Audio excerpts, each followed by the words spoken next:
Magandang araw. Ito ang lagay ng panahon ngayong ika-18 ng Oktubre taong 2025.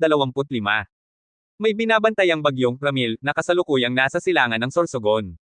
Taglay nito ang lakas ng hangin na 65 kilometers per hour at bog zone na hanggang 85 kilometers per hour, habang kumikilos pakanluran sa bilis na 20 kilometers per hour.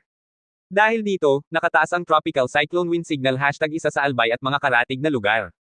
Ang mga outer rain bands ng bagyo ay inaasahang magdudulot ng maulap na kalangitan na may kasamang pag-ulan at pagkulog pagkidlat sa Bicol Region, Quezon, Aurora, at ilang bahagi ng Calabarzon at Metro Manila. Sa umaga, asahan ng maalinsangang panahon na may temperatura mula 27 degrees Celsius hanggang 32 degrees C. Pagsapit ng hapon hanggang gabi, posibleng magkaroon ng thunderstorms at malalakas na ulan, lalo na kung madaraanan ng mga call upon mula kay Ramil. Ang hangin ay katamtaman hanggang malakas mula sa silangan at maaaring maging maalon ang dagat, kaya pinapayuhan ng mga mangingisda at maliliit na bangka na huwag munang pumalaot.